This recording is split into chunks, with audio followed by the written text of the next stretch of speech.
Eu decidi vigiá-la bem, sem dizer-lhe que conhecia o seu segredo. No entanto, entre os escravos provavelmente havia alguns cristãos que comunicaram a Fábia a prisão do artista, já que certa vez, antes do almoço, ela veio correndo ao meu quarto, com o rosto ardente, descalça, e anunciou-me que após a minha denúncia ignóbil de Eusênio, assim era chamado o pintor, ela se considerava livre, estava pronta a arcar com as consequências em defesa da sua fé e que denunciaria a si mesma. A despeito de tudo, a minha aérea ordem para que se calasse tiveram efeito, e, sem oferecer resistência, ela foi levada ao seu quarto, onde a deixei trancada. Passei algumas horas infernais pensando no que fazer. Eu não tinha perdido totalmente a esperança de dar juízo a Fábia, mas tomei uma firme decisão de acabar com ela pessoalmente, antes de expô-la ao escárnio da plebe. Com a chegada da noite, eu enfiei atrás do cinto um frasco com veneno e fui ao aposento de minha esposa. À luz da lâmpada, eu vi Fábia de joelhos diante de um nicho, que provavelmente era fechado por tábuas, pois até aquele dia eu nem suspeitava de sua existência. No nicho havia um desenho de um homem carregando um cordeiro. Ele apertava uma cruz contra o peito e, com o olhar extasiado, entoava um hino sem nexo. Ela estava linda em sua túnica branca, um sonho. Pareceu-me que eu jamais a tinha amado com tanta paixão como naquela hora. Quando a chamei, levantou-se e disse-me desanimada: "Deixe-me, Valério. Eu não pertenço a você, mas a Cristo. Ele chama por mim e eu resolvi segui-lo, seja qual for o preço, pois nem a morte nem os sofrimentos me assustam." Ela me falou um montão de besteiras que não entendi, e, para dizer a verdade, nem estava prestando atenção. Eu tentei convencê-la, apelei para o seu senso, pedi-lhe para deixar a tola crença que eu só iria destruí-la. Chorei, rastejei aos seus pés, suplicando-lhe que tivesse pena de mim e de sua filha, a qual ela iria abandonar, mas foi tudo em vão. Ela era como uma rocha. Quando disse que iria suplicar a Deus que iluminasse sua filha, fazendo Valéria digna do martírio, pois já havia se decidido a entregar seu pretor, eu fiquei possesso. Peguei a taça, coloquei dentro o veneno e disse: "Beba. Se você realmente quer morrer, morra aqui, entre estas paredes e não no fórum. Ou você quer, sua sem-vergonha, expor seu corpo aos soldados, servir de escárnio à delirante turba cínica? Será que, junto com a crença, você perdeu o pudor feminino, sua imprestável criatura sem coração?" Um rubor escuro inundou o rosto de Fábia, arrancando-me a taça. Ela esvaziou-a de mole e, jogando-se de joelhos, começou a rezar. Valério calou-se e enxugou a testa úmida. As recordações oprimiam-no. Só depois que o amigo se inclinou e apertou-lhe solidário a mão, ele aprumou-se e prosseguiu a narrativa. Os tormentos pelos quais passei são indescritíveis. Feito um louco, eu rolava desesperado pelo chão. Mas depois, quando eu vi rezando e chamando por seu Deus, a fúria de novo apossou-se de mim, parecia-me que ela zombava de minha desgraça. Eu me lancei contra ela para asfixiá-la, mas ela caiu da cama e sua cabeça pendeu. Quando eu ia agarrá-la pelo pescoço, ela me lançou um olhar estranho e duas grandes lágrimas escorreram por suas pálidas faces. Estaria ela se arrependendo naquele momento por estar morrendo jovem, bonita e amada? Quem poderá dar uma resposta? Seus lábios cerraram. Aí eu fui tomado pela amargura da perda. Sem me dar conta, eu a abracei, sacudia, chamei por ela, mas sua cabeça pendia sem vida. Ela estava morta. O que aconteceu em seguida, eu não tenho a menor ideia. Somente Eudor, meu alforriado, disse-me que eu fui parar no triclínio, onde estava posta a mesa para o jantar, segurando nos braços a esposa, e que eu, balbuciando algo incompreensível, caí desacordado.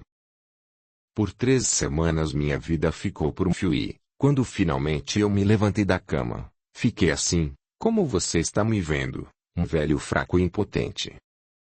Agora o rubor de ódio novamente cobriu a tez pálida de Valério e seus punhos se cerraram. Você provavelmente entende a causa do meu ódio aos cristãos e porque eu gostaria, de toda a alma, que essa seita tivesse uma única cabeça para que eu pudesse degolá-la de um só golpe. Caio Márcio levantou-se, abraçou o amigo e disse para consolá-lo: Eu entendo e compartilho de sua dor, pobre amigo. Fico grato pela sua confiança e lastimo ter despertado essas lembranças tão dolorosas. Mas o passado não tem volta, melhor pensarmos no futuro.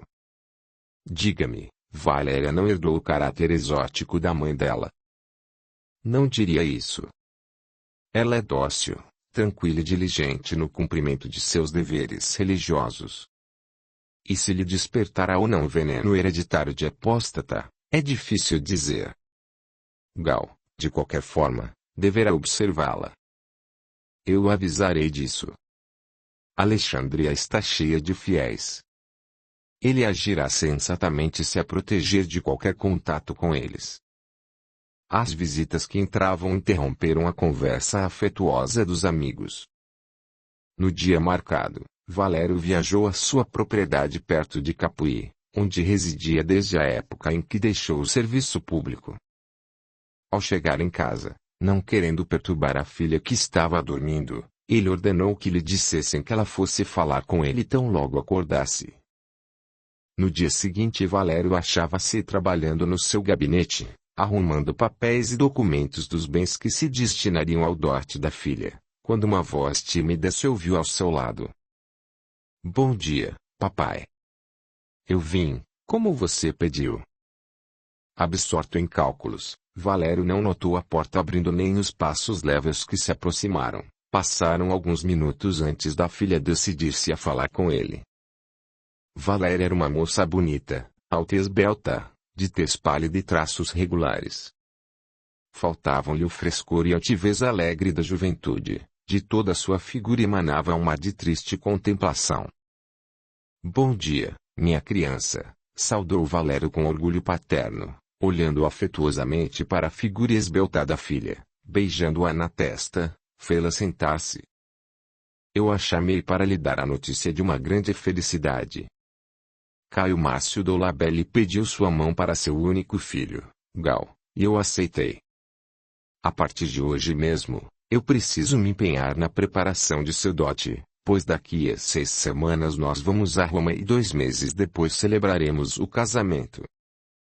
Uma palidez cadavérica inundou o rosto de Valéria e lágrimas escorreram dos seus olhos.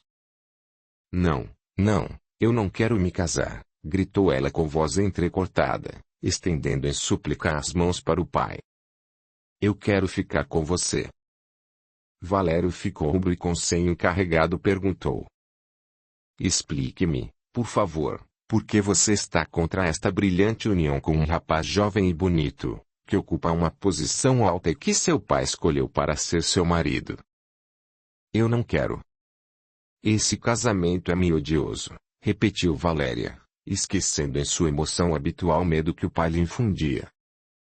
O medo, que pela primeira vez poderia ter fundamento naquele minuto, refletiu-se no rosto de Valério. Ele pegou a filha pelo braço e gritou com voz rouca. Como você ousa falar assim, infeliz?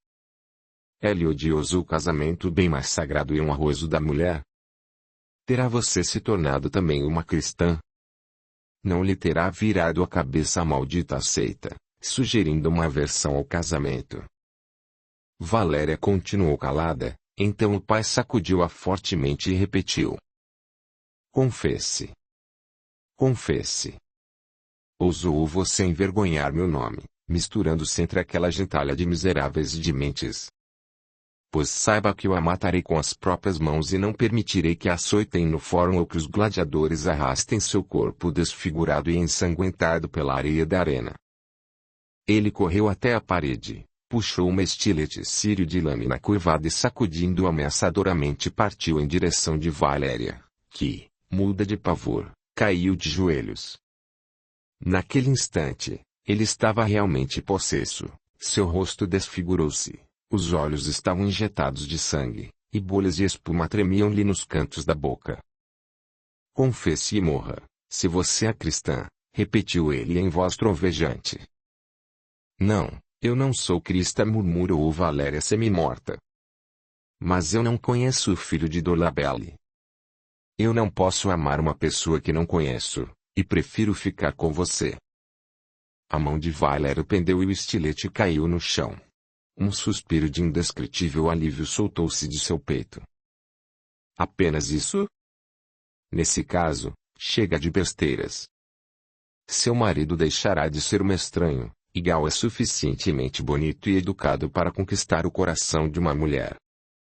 Seu casamento está decidido, ponto final, e será inteligente de sua parte se você se submeter sem novas ridículas cenas e não me irritar mais, como fez agora. Ele ergueu e Valéria, cabisbaixa e muda, saiu cambaleando do gabinete do pai. Chegando a seu quarto, ela desfaleceu. Na mesma noite ela teve febre e pesadelos. Sua vida ficou por longos dias em perigo. Quando, depois de algumas semanas, Valéria conseguiu se levantar da cama, ela parecia completamente calma e sem qualquer objeção ocupou-se dos preparativos da viagem a Roma. Quanto a seu pai, ela o tratava com submissão, reserva, e aceitava friamente suas carícias. Sua alma agora ansiava afastar-se o quanto mais rápido do pai, ao qual mais temia que amava. Rumores suspeitos que corriam entre os escravos sobre a morte de sua mãe chegaram também até ela por sua ama de leite, e a partir do último episódio, ela não tinha dúvida de que Fábia fora morta pelo marido para livrá-la de uma execução ignominiosa. Foi com esse estado de espírito que ela viajou a Roma.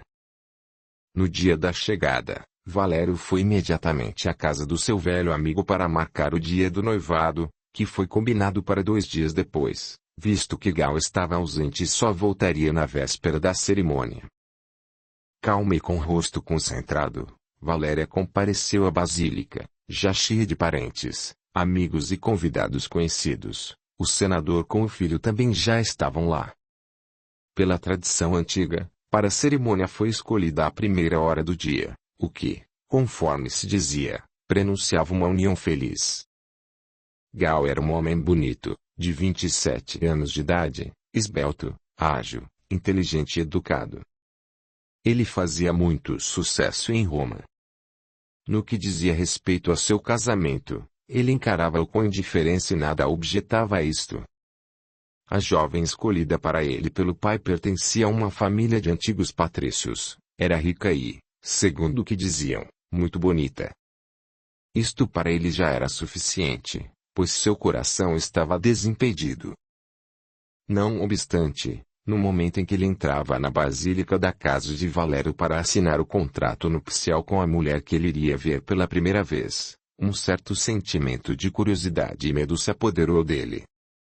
Com impaciência nervosa, olhava Gal em direção à porta, por onde entraria a noiva. Quando ela entrou, baixando timidamente os olhos, um grito de admiração por pouco não se soltou dele. Gal nunca havia imaginado que Valéria fosse bela, e pareceu-lhe que jamais havia visto alguém tão encantadora.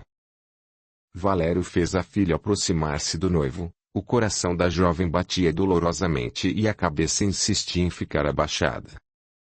Ela só se atreveu a olhar para o homem com o qual se uniria para toda a vida quando uma mão apertou firmemente a sua e uma voz sonora perguntou-lhe, tão baixinho que os presentes não puderam ouvir: "Você não quer olhar para mim, Valéria, e dizer que me desposa de bom grado?" A jovem levantou a cabeça e ao encontrar o olhar carinhoso dos grandes olhos castanhos que a fitavam admirados, recobrou o ânimo, seu medo desesperado dissipou-se. O noivo, que ela via pela primeira vez na vida, pareceu-lhe extraordinariamente conhecido. Uma sensação de confiança e tranquilidade invadiu sua alma. "É com prazer que me submeto à vontade de meu pai", sussurrou ela timidamente. E ela falava a verdade. Gal lhe era extremamente simpático. Viver com ele seria 1000 vezes melhor do que ficar com o pai. 1 hora depois da assinatura do contrato nupcial, Gal lhe deu um anel de ferro liso, como símbolo do compromisso firmado. A moça aceitou-o gentilmente e sorrindo colocou no dedo. As 3 semanas que restavam antes do casamento foram cheias de festividades e divertimentos dos mais variados. Gal, que cada vez mais se apegava à sua tímida e encantadora noiva, queria mostrar-lhe toda Roma, tanto mais que depois da cerimônia eles deveriam viajar ao Egito. Por fim chegou o grande dia.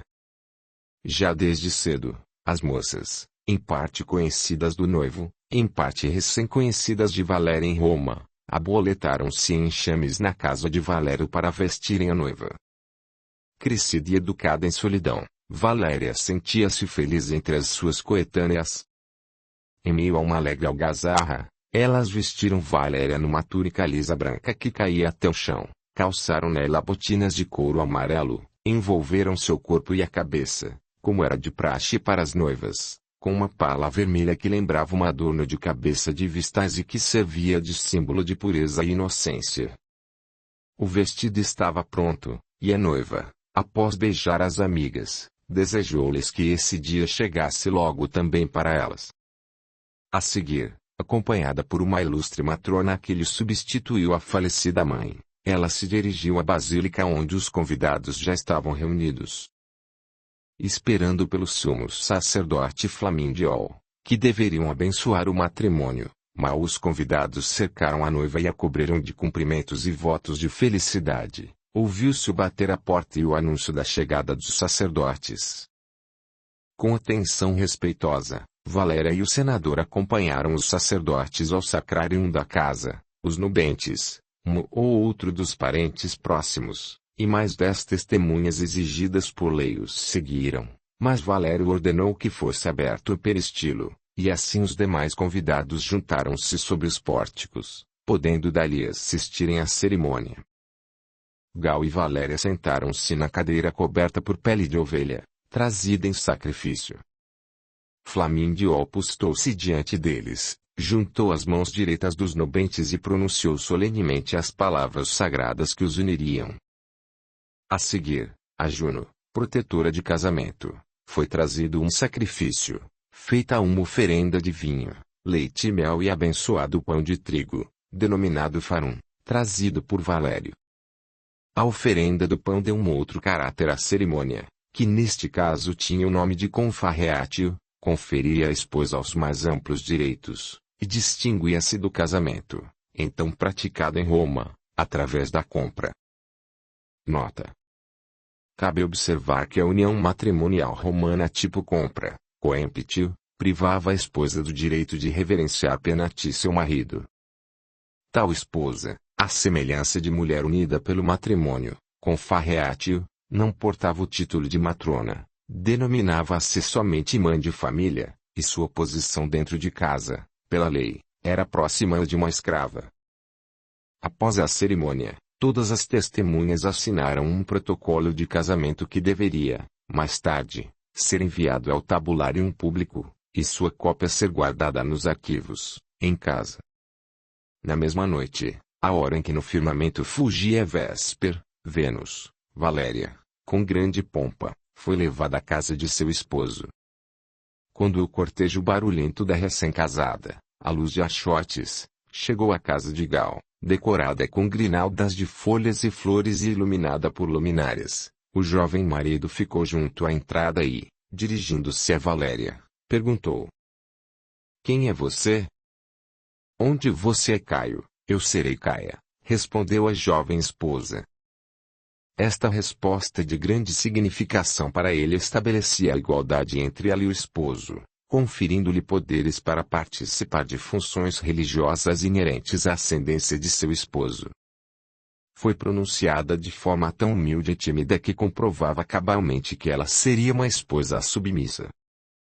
Após o pronunciamento de seus direitos, Valéria aceitou de um dos patrimos, menino de uma família de patrícios, que acompanhava um machote aceso e água, com a qual molhou as mãos, indicando com isso que estava se purificando, e que, a partir daquele momento, repartiria com o esposo o fogo e a água, ou, em outras palavras, a vida.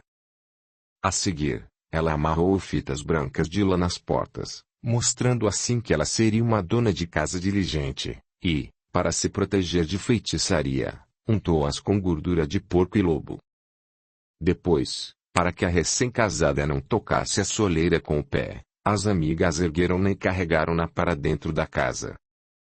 Assim que ela entrou, Gal apareceu na soleira da porta e jogou para as crianças que acompanhavam o cortejo alguns punhados de nozes, querendo dizer, simbolicamente, que ele largava a vida vazia e dissipada de solteiro para entregar-se ao grande dever de pai de família.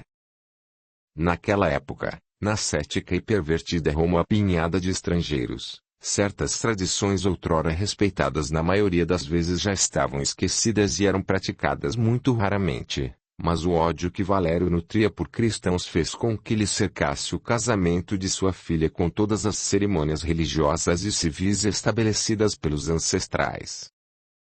No átrio, a Valéria foi entregue uma chave, símbolo do poder em casa, e o esposo ofereceu-lhe, numa travessa, algumas moedas de ouro. Em seguida, todos foram ao triclinium, onde os aguardava um magnífico jantar. Capítulo 2. A mudança para Alexandria, bem como a sua permanência na cidade, interessaram vivamente Valéria.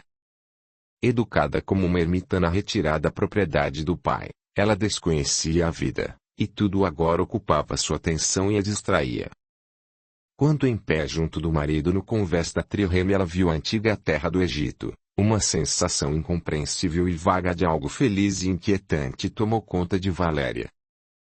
A instalação no novo local serviu para os recém-casados de fonte de novas diversões. A casa que o legado ocupava era um prédio magnífico, construído na época de Cleópatra com todo o refinamento da arte grega e mobiliado com luxo oriental.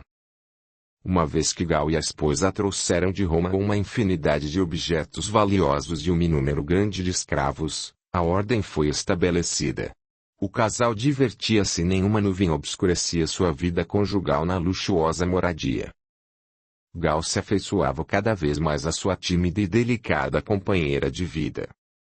Valéria, ainda que não nutrisse por ele uma paixão, sentia em relação ao esposo um profundo e tranquilo afeiçoamento e estava agradecida pelos constantes cuidados e bondade com que lhe a cercava.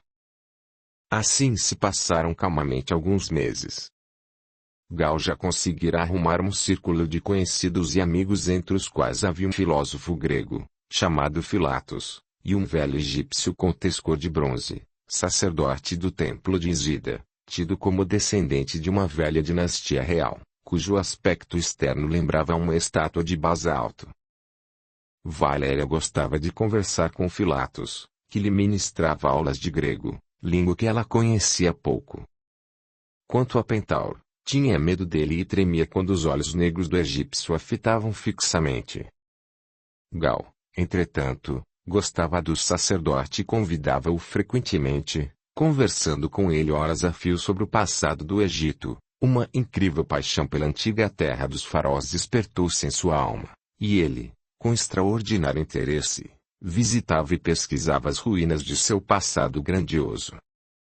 Sob o efeito desse sentimento, Gal decidiu visitar Mênfis, ou melhor, suas ruínas, pois a antiga capital, praticamente despovoada e abandonada, já de longo tempo só servia para Alexandria de fonte de abastecimento de obras de arte, esculturas e colunas para sua decoração. Valéria, por não estar passando bem, não acompanhou o marido nessa viagem. A ausência de Gal, entretanto, prolongou-se. Valéria inquietou-se e já estava pensando em ir ao seu encontro quando finalmente o legado apareceu, em perfeita saúde, incólume e deslumbrado com a viagem. Desculpando-se diante da esposa pela preocupação causada, ele lhe contou que fez casualmente um interessante achado em Mênfis e que justamente aquelas escavações, mais o empacotamento dos achados, atrasaram-no por tanto tempo. "E o que é que você achou?" perguntou, curiosa, Valéria. "Vou lhe contar desde o início", respondeu Gal. "Antes de tudo, devo dizer que as ruínas de Mênfis produziram em mim uma impressão muito estranha. Tudo me pareceu extraordinariamente conhecido, algo vago pareceu agitar-se em mim com a visão dos templos vazios e palácios abandonados. Se Pentaur estiver certo e as almas renascem várias vezes em corpos diferentes, Sem dúvida eu devo ter vivido em Mênfis. Absorto nesse estranho sentimento, eu vaguei pelas ruas desertas sem condições de ficar longe dos locais que me pareciam queridos. Desse jeito eu fui dar à margem do Nilo. Ali, pelo visto, havia um jardim, mas um incêndio destruiu tudo. De todas as edificações só sobraram montes de tijolos enegrecidos. Bem na própria margem do rio elevava-se um grande monte e, nem sei dizer porquê, ele me despertou interesse e comecei a examiná-lo. Aí eu notei que de um lado a terra havia resvalado, ou melhor, formou uma fenda, através da qual se via um muro de tijolos. Fiquei com um desejo incontrolável de saber o que lá se escondia e resolvi fazer as escavações.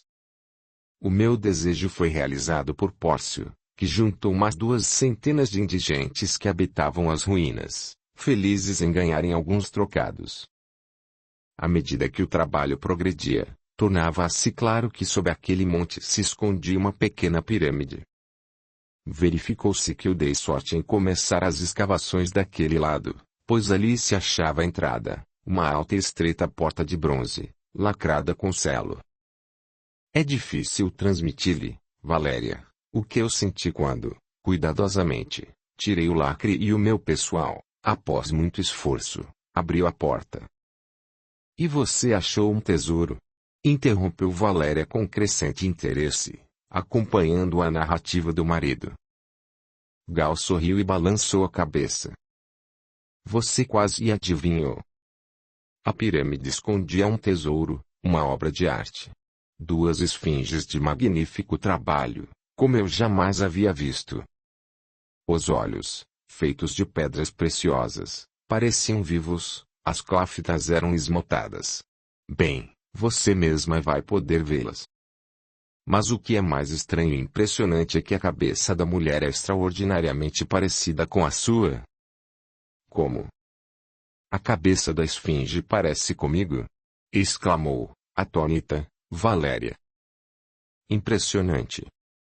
Claro, existe uma pequena diferença, mas o aspecto geral, o perfil, a expressão e, por fim, algo imperceptível, mas que involuntariamente salta aos olhos, faz com que a semelhança com você seja surpreendente. Bem, e a outra esfinge? A outra tem cabeça de um homem, e, devo confessar, bastante bonito. Mas deixe-me terminar. Quando nós penetramos na pirâmide e iluminamos seu interior com os achotes, eu logo percebi que estávamos numa câmara mortuária. Nos nichos laterais viam-se estátuas de diversos tamanhos e, no fundo, uma mesa de ara, sobre a qual ainda havia oferendas. Acima da mesa havia uma placa de pedra com inscrições e, nas laterais, 2 esfinges e algumas trípodes. Do teto descia uma lâmpada que outrora iluminava a câmara mortuária. Eu ordenei retirar a placa com as inscrições. Embaixo dela havia uma múmia de mulher num magnífico sarcófago dourado, cheio de incrustações. Decidi levar comigo tudo o que havia encontrado. Foi a embalagem justamente que me atrasou, pois eu queria ter certeza de que tudo viesse intacto. Para maior segurança, deixei lá Pórcio com uma guarda.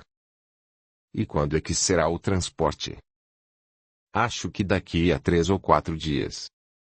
Espero que as inscrições deixadas nos deem a chave para o enigma. Mas você não sabe interpretar os hieróglifos. Eu não, mas Pentaur poderá ler para nós. Alguns dias depois, a impaciência dos jovens cônjuges finalmente foi saciada. Pórcio chegou trazendo sem problemas os achados de seu senhor. Imediatamente, iniciou-se o desempacotamento. Ambas as esfinges e a múmia foram colocadas na grande sala semi-aberta que dava para o jardim. Surpresa e ansiedade dominaram Valéria quando ela olhou e se convenceu da semelhança que existia entre ela e uma das esfinges. Por outro lado, o rosto da outra esfinge pareceu-lhe extremamente simpático. Mas todos esses sentimentos foram suplantados por uma tensa curiosidade quando veio Pentaur chamado pelo legado. Indagando de Gal alguns pormenores, O velho sacerdote examinou por longo tempo as esfinges e a seguir começou a interpretar a inscrição da placa tumular. A inscrição aqui só nos indica o nome e a posição social da falecida, disse ele aprumando-se. Eis o que está escrito nesta pedra. Aqui repousa em Osíris a princesa Nuita, filha de Rautep e Ticota, irmã do faraó Pris, e esposa do príncipe Puarma, chefe de guarda-costas do faraó Moses. Depois segue uma narrativa vaga sobre como a princesa, acometida por uma doença misteriosa lançada por feitiçaria, em consequência de um sonho profético, fez uma peregrinação a Abidos, vindo a falecer lá, junto ao túmulo do deus, fulminada por fogo celeste. Quanto às esfinges e aos motivos pelos quais a pirâmide foi aterrada, aqui não há qualquer menção, acrescentou o ancião. À noite do mesmo dia, a presença de Gal foi exigida pelo procônsul em função de um assunto inadiável, e, como o legado só retornaria muito tarde, Valéria jantou e foi dormir. Mas, por mais que ela tentasse pegar no sono, por mais que se revolvesse nos travesseiros de seda, tudo em vão. O sono lhe fugia. Os pensamentos sobre as esfinges achadas pelo marido não a abandonavam e ela sentia uma vontade incontrolável de vê-las novamente. Por fim, sem forças para resistir ao desejo, Valéria levantou-se silenciosamente da cama e desceu. A lua cheia tornava tudo extraordinariamente claro. Através de uma grande janela, via-se o jardim e a colunata cobertos de luz.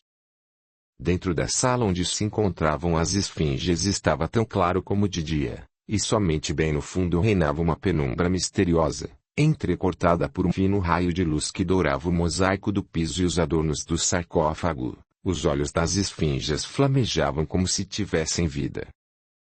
Tomada de terror, Valéria quase parou na soleira, mas, da mesma forma como antes, ela sentia-se impelida a ir em direção às estátuas e essa atração dominou-lhe o pavor.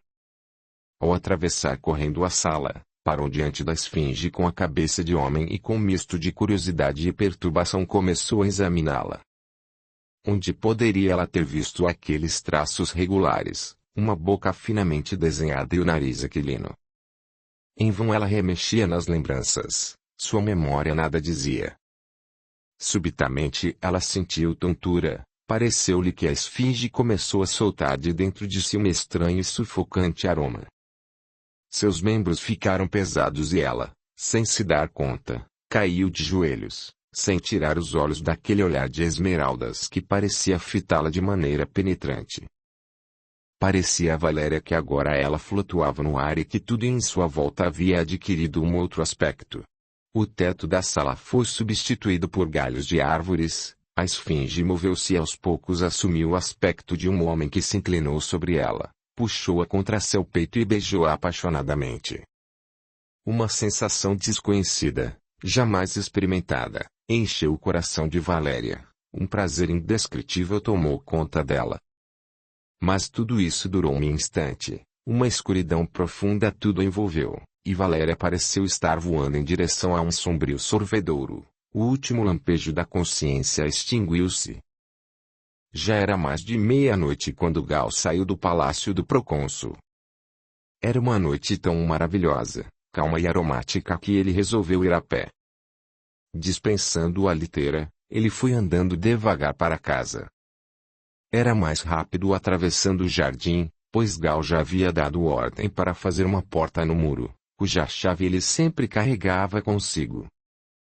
Voltando por esse caminho, atravessou o jardim, e, quando já estava subindo a escada que dava para a sala aberta onde ficavam as esfinges, ele parou, recostou-se numa das colunas e olhou pensativamente para os monumentos dos séculos idos. De repente, pareceu-lhe que a múmia se moveu e que do sarcófago se separou a figura de uma mulher, parecida com Valéria, mas vestida de egípcia, em túnica e clafta. Gal esfregou surpreendido os olhos e, sendo cético, aproximou-se rapidamente da múmia, querendo se certificar, mas parou. A múmia jazia imóvel em seu lugar, sorrindo-lhe com seus olhos esmaltados. Entretanto, nas costas de uma das esfinges, Estava assentada uma mulher de rara beleza, jamais vista por Gal. A túnica transparente mal cobria as suas maravilhosas formas e elas eram tão leves e esbeltas que o corpo parecia ter sido urdido de ar. Os grandes cintilantes olhos azuis, feitos safiras, fitavam-no curiosos. O pequeno rosto pálido distinguia-se pela correção clássica de um camafeu. Os densos cabelos dourados envolviam como um véu brilhante aquela visão etérea. Quanto tempo ele ficou imóvel, como enfeitiçado, Gal não tinha condições de dizer. Mas de repente a figura da mulher desconhecida começou a empalidecer, desfazer-se e finalmente desapareceu totalmente dentro da esfinge. Como se tivesse despertado de um sono, Gal estremeceu e passou a mão pela testa. O que estava acontecendo com ele? Lançando um olhar vago à sua volta, ele viu subitamente uma mulher em trajes brancos que jazia junto à base da segunda esfinge e, para sua surpresa, reconheceu nela a esposa. Valéria permanecia inconsciente, seu corpo estava frio, os olhos, largamente abertos, adquiriram uma expressão vítrea. Assustado, Gal ergueu e carregou-a para o quarto contíguo, deitando-a na cama. Ele já estava prestes a chamar pelo socorro das empregadas, quando Valéria estremeceu e abriu os olhos. O que aconteceu com você, querida? Como veio parar aqui? Perguntou, preocupado, Gal. Valéria confessou, ruborizada, a sua fantasia de ver de novo as esfinges, mas, vindo ao local, fora dominada por estado inexplicável. No início a visão deixou-a atormentada. Aqui ela contou como foi, depois ela já não se lembrava de mais nada. A estranha coincidência de que sua esposa fora testemunha daquela mesma visão fantástica que apareceu para ele impressionou profundamente o legado. Entretanto, não querendo perturbar ainda mais Valéria, ele calou-se quanto à sua própria aventura, levou a esposa para o dormitório, deu-lhe algumas gotas de calmante e ela dormiu. Gal estava deitado com olhos abertos e pensando no ocorrido, quando um som leve e harmônico chamou sua atenção. Mudo de surpresa, ele viu como a cortina balançou, abriu-se e no limiar da porta surgiu a mesma mulher de cabelos ruivos dourados. Suavemente como uma sombra, ela deslizou para o centro do quarto e começou a dançar. Toda a figura estava envolta numa espécie de névoa transparente, à luz da qual brilhavam os adornos preciosos e o bordado da saia, os cabelos ruivos reverberavam em ouro. Com os olhos arregalados de fascinação, Gal admirava aquela estranha dança, diferente de tudo que ele já havia visto.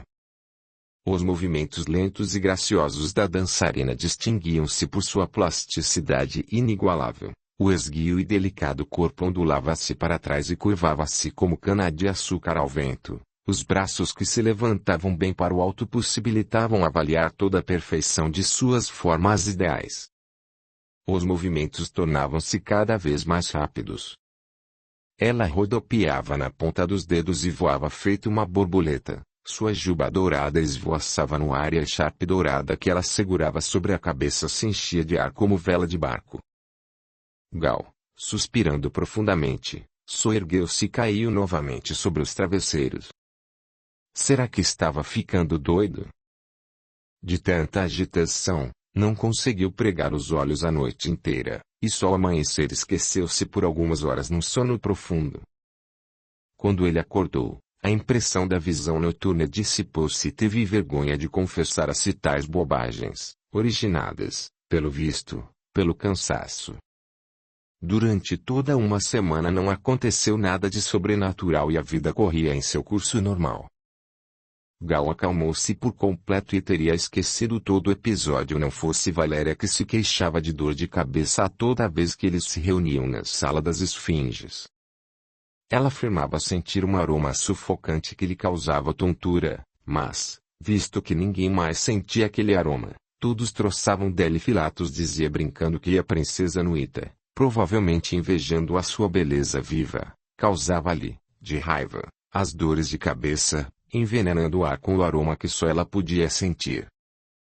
Certa noite, ao voltar para casa extremamente cansado, O legado mal começou a adormecer quando uma rajada de vento gelado bafejou-lhe o rosto e um som trêmulo e harmônico, já ouvido por ele, acordou e ele viu alguns passos da cama a mesma mulher que lhe aparecerá por 2 vezes. Desta vez ela parecia triste e nos grandes olhos azuis viam-se lágrimas. Deslizando junto à cama, ela inclinou-se sobre Gal e murmurou com uma voz fraca feito respiração. Desperte-me. Liberte-me do terrível sono que acorrenta em meu corpo. Oh, como é horrível dormir por tanto tempo, ficar condenada à imobilidade quando a alma vagueia feito um morcego, não vive de vida humana e nem aproveita com liberdade as substâncias que povoam o espaço. Oh, venha. Eu lhe mostrarei o segredo e você fará voltar minha vida. Vamos. Gal sentiu o contato de uma mão gelada e etérea. Ele se levantou e estava pronto a acompanhar maquinalmente a sua misteriosa visitante, quando se ouviu de súbito um grito terrificante e Valéria, com o rosto desfigurado, levantou-se no seu leito.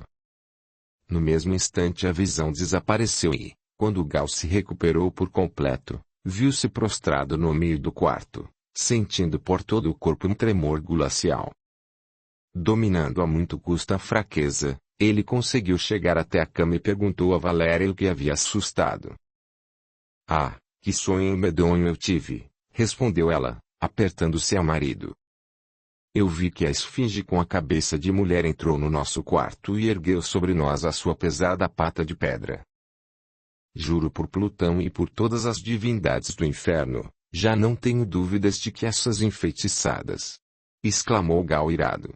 Malditas esfinges estão desde a hora em que esses monstros estão embaixo de nosso teto, nem de dia nem de noite eles nos dão sossego. E ele contou para a esposa as suas visões, acrescentando. Amanhã mesmo mandarei retirá-las para o pavilhão no fundo do jardim. Chega delas como vizinhas, não foi à toa que o antigo dono as tivesse aterrado. Valéria apoiou o marido e, a despeito da simpatia que tinha pela esfinge com cabeça de homem e do fascínio que provocavam em Gal aquelas obras de arte, decidiu-se que no dia seguinte elas seriam banidas. No outro dia, antes do desejum, chegaram Filatos e Pentaur. O primeiro dava aulas de grego para Valéria e o segundo veio com um pedido do seu templo. Gal o convidou para o repasto e, na conversa, entrecortada por uma taça de vinho, propôs, às gargalhadas, presenciarem o banimento das esfinges que ele punha para fora, no fundo do jardim, por terem elas perturbado a sua paz. Notando a surpresa dos amigos, Gal contou resumidamente as alucinações vividas por ele e pela esposa, acrescentando alegre. Se vocês quiserem, depois do desejum vamos todos ver a mudança das esfinges. Ainda que eu queira bani-las de minha vizinhança, não significa que quero que elas sejam danificadas. Quando os donos e as visitas entraram na sala das esfinges, ali já trabalhava um grupo de escravos. Bem próximo aos degraus havia um suporte de rolete e algumas pessoas davam nó nas cordas. Sentado nas costas da estátua, um dos escravos enrolava com corda o pescoço da esfinge quando, de repente, devido a um movimento descuidado, ele perdeu o equilíbrio e agarrou instintivamente a flor de lótus e, sem perceber, apertou a pétala da flor.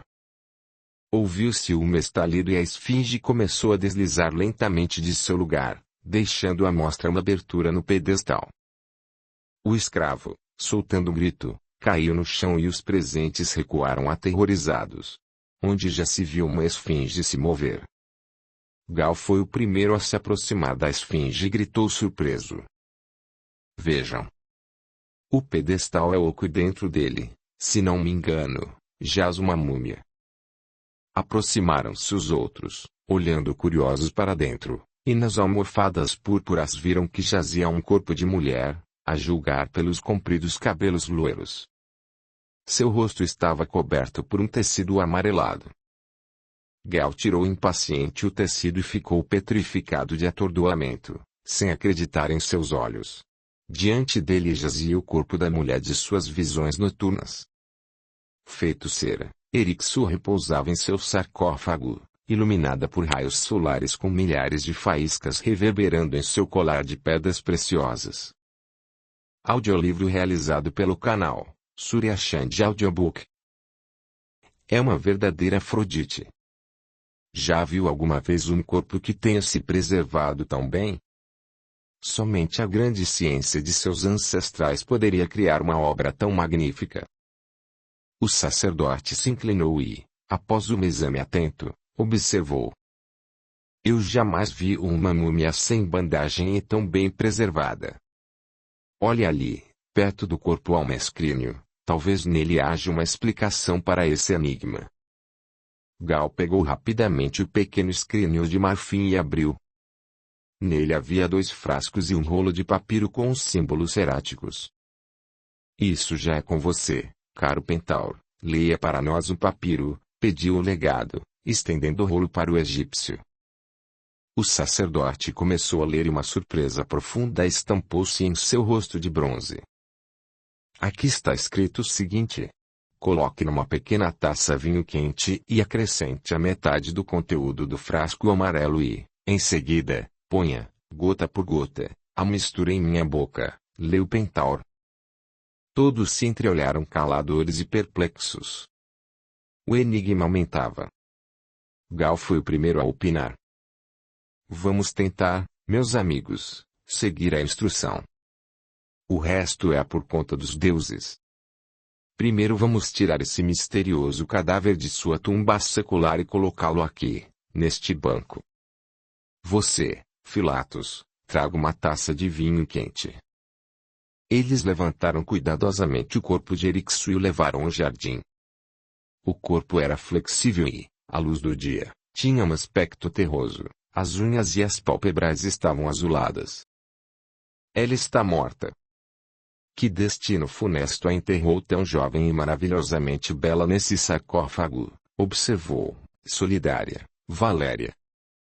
Nesse instante retornou Filatos com uma taça de vinho quente e Pentaur verteu, segundo a instrução, metade do líquido do frasco amarelo. O vinho efervesceu e ficou da cor vermelha de sangue. Com uma lâmina de estilete, conseguiu-se, a muito custo, abrir os dentes cerrados de Erix e pôr na sua boca o vinho. No início não ocorreu nenhuma mudança e o líquido vertido penetrava aos poucos para dentro.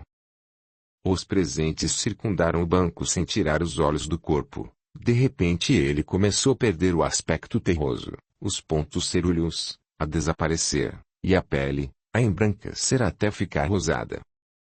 Os 15 minutos que passaram pareceu-lhes uma eternidade. Subitamente, um tremor percorreu todo o corpo até então imóvel. As pequenas mãos contraíram-se em convulsão e um profundo suspiro soltou-se de seu peito. Ela está viva. Pelas barbas de Júpiter, ela está viva! Gritou Gal, inclinando-se avidamente sobre a desconhecida. Esta agora respirava regularmente, seus cílios tremiam. Pelo visto seus olhos inopinadamente iriam abrir. Serão eles tão azuis como os da minha visão? Pensou o legado. A resposta não demorou a vir. Um novo tremor, ainda mais forte, sacudiu o corpo delicado da desconhecida. Ela se soergueu e abriu os grandes olhos, azuis como o céu do Egito, que, temerosos, avistaram pessoas estranhas a ela.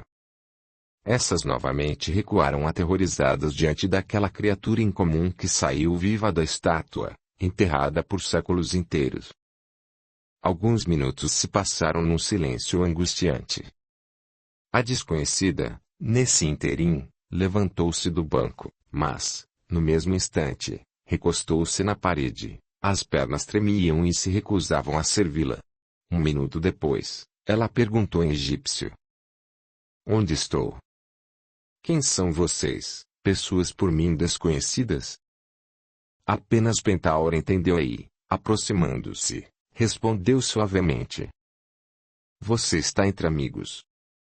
Mas antes de tudo, diga-nos, minha filha, quem é você e como é seu nome? Meu nome é Erixo. Eu sou a clarividente do grande mago Amenhotep, a quem Mênfis inteira teme e venera.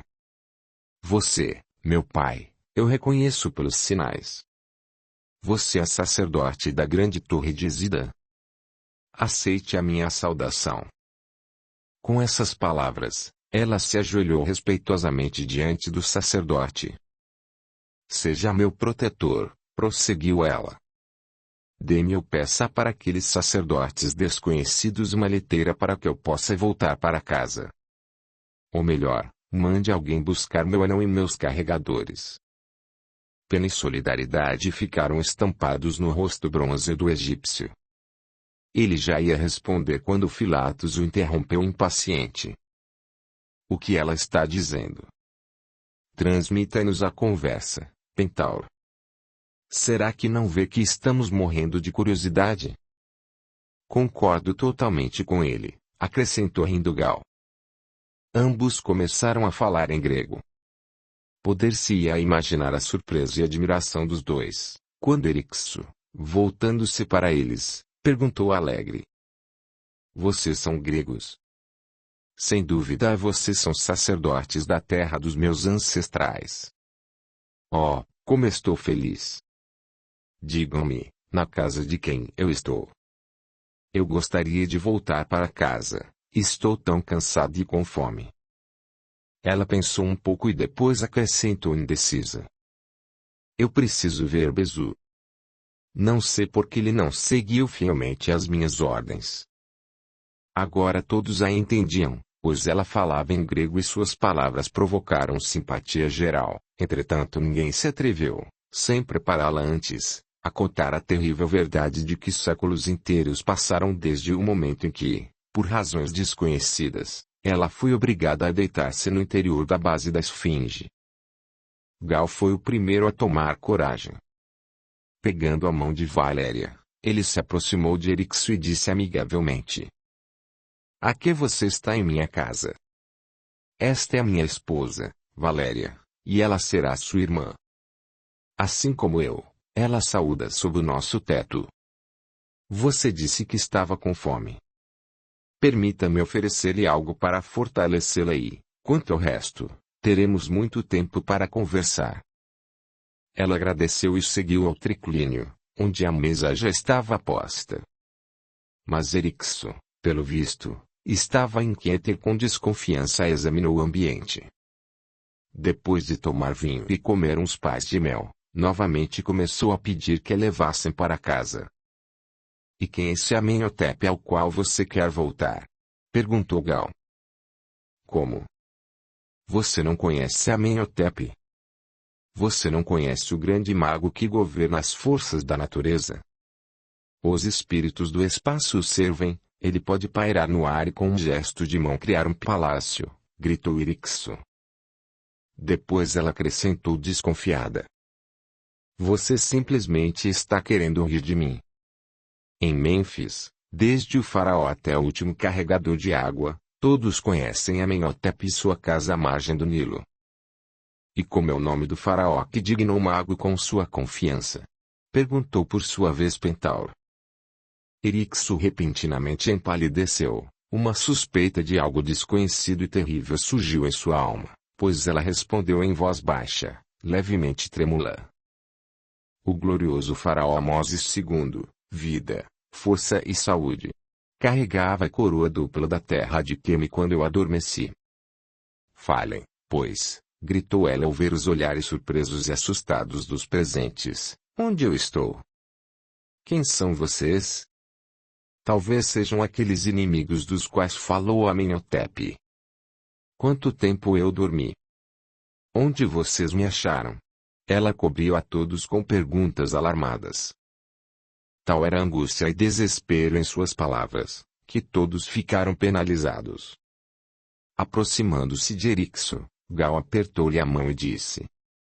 Acalme-se e aguente com coragem tudo o que aconteceu. Você dormiu por muito e o tempo destruiu impiedosamente tudo que lhe era caro. Não se desespere, os deuses misericordiosos trouxeram-na para o seio dos amigos que vão amá-la e tentarão restituir o que ficou perdido.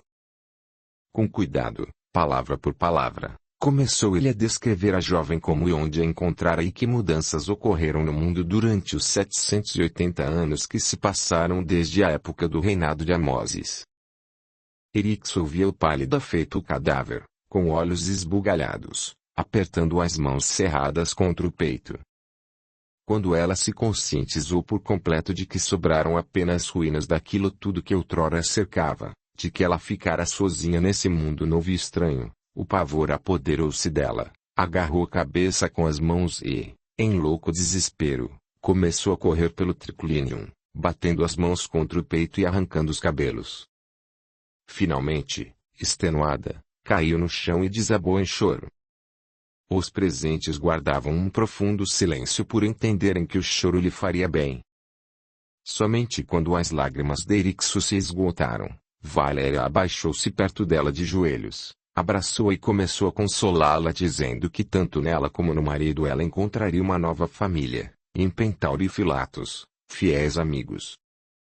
A seguir Valéria levantou-a silenciosamente e Gal convenceu a tomar uma taça de vinho.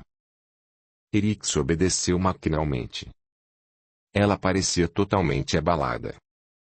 Entretanto o vinho, pelo visto, reanimou-a. Aprumando-se, ela disse em voz cansada: "Deixem-me dar uma olhada na múmia e na esfinge em que vocês me encontraram. Quando eu dormi na pirâmide, ali não havia nenhuma múmia. Eu não entendo a quem ela poderia pertencer. Vamos. Eu lhe mostrarei todos os meus achados", disse Gal, que, após sua recuperação, levou-a diretamente do jardim ao triclínio. Na sala das esfinges tudo permanecia intacto.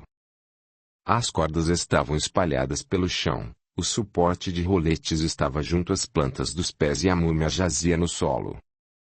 Ao ver as esfinges, uma exclamação surda soltou-se dos lábios de Erixo. "Ambas estão aqui", murmurou ela agitada e altiva. "Hameri, então, deverá estar dormindo na segunda esfinge. O pedestal está vazio." "Confesso que, sem conhecer o segredo, nós não tentamos procurar na segunda esfinge", respondeu Gal, não menos atônito ao saber que havia mais um ser humano na outra esfinge. Filatos, ao levantar os braços, ficou paralisado em sua pose muda de estupefação. A aventura desdobrava-se e adquiria dimensões inesperadas e ele estava ávido por conhecer todos os detalhes desse extraordinário drama, sobre o qual Erixo não dissera ainda palavra alguma. "Esta é Nuita. Ah, qual vai ser a reação de Hameri, que a ama tanto?" sussurrou ela preocupada. Ao se conscientizar das terríveis consequências, fruto de seus atos, sentia-se cada vez mais oprimida. O que teria acontecido a Amenhotep? Será que ele ainda dormia no subterrâneo ou algum imprevisto no decorrer de longos séculos acabara por destruí-lo? Ela ansiava e tinha esperanças na última hipótese, pois só a simples ideia da ira do mago fazia estremecer de medo. "Escute, Erixo.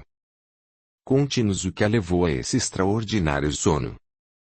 "Nós merecemos a sua confiança", disse Gal, que até então observava em silêncio as mudanças de expressão no rosto da jovem. Ele já não conseguia mais conter a sua curiosidade. Erixo tinha consciência de que deveria dar uma explicação às pessoas de quem dependia, mas era necessário juntar as ideias e criar um plano de ação antes de acordar Hameri, por mais rápido que ela quisesse vê-lo. "É verdade. Você tem todo o direito de saber o meu passado e este velho segredo eu lhes revelarei", disse ela sorrindo sarcástica e endireitando-se soberbamente. Sentando-se junto de Valéria no banco, ela contou resumidamente, omitindo alguns fatos, a história de sua vida na casa do mago, seu amor a Hameri e a paixão do último em relação a Nuita, noiva do príncipe Puarma. Falou depois do plano idealizado pelo mago para a consecução da felicidade dos apaixonados, e do ardil, com o qual ela se aproveitou do plano em causa própria. Quando ela terminou o relato, um longo silêncio fez-se na sala. Todos estavam impressionados com aquele drama do passado remoto. "É preciso, no entanto, acordar o pobre escultor", observou, finalmente, Pentauro. E é você que deverá fazê-lo, pois brincou insensatamente com o fogo e ousou tocar em forças cujo poder desconhece. Erixo, desperte o pobre Hameri. Eis o escrínio com os frascos, acrescentou Gal. Nós nos retiraremos para que, ao acordar, ele encontre apenas você, uma pessoa que conhece. Eu mandarei trazer o vinho.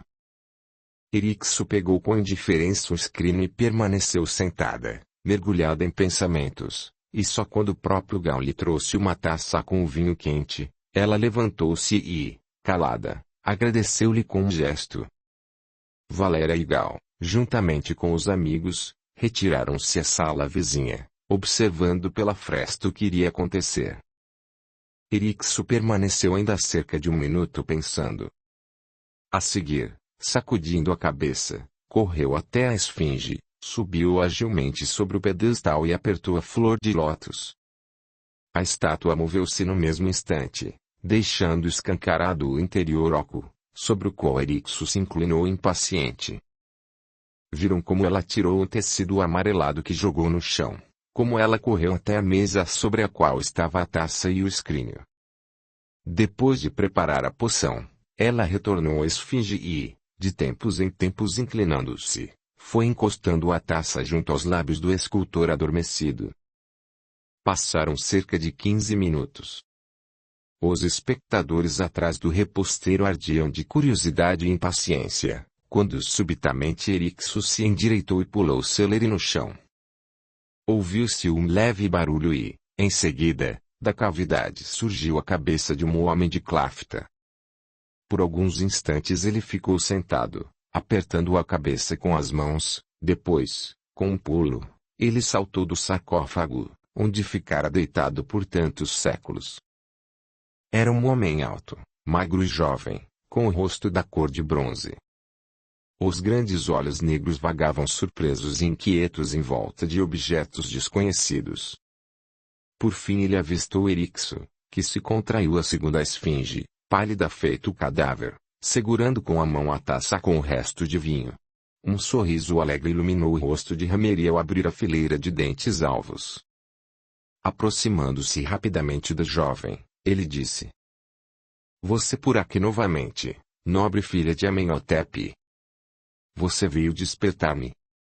Agradeço-lhe. Para finalizar este grande favor, deixe que eu tome o resto do vinho.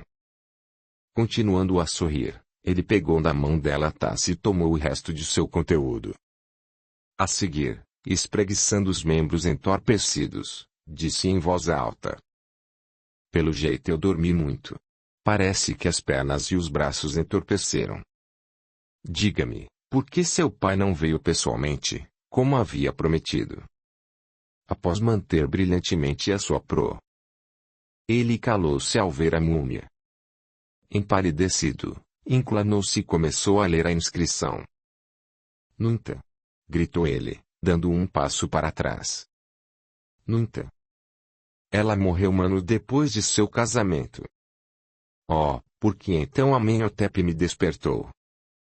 Dor inconsolável e desespero ouviam-se naquela exclamação. Abaixando-se junto à múmia, ele começou a chorar. A cena impressionou profundamente os que a presenciavam.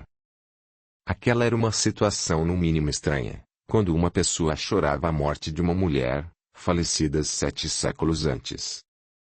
Entretanto, sob o efeito das impressões vividas naquele dia, eles se esqueciam de que para o ressuscitado a morte se referia ao dia anterior, que para o coração humano o tempo para amar simplesmente não existe e que a chama divina daquele sentimento era eterna como a própria eternidade. Por fim, Hameri levantou-se e novamente caiu impotente sobre o banco, apertando a cabeça com as mãos. De repente, o seu olhar anuviado de lágrimas fixou-se em Erixo. Filha de Amenhotep.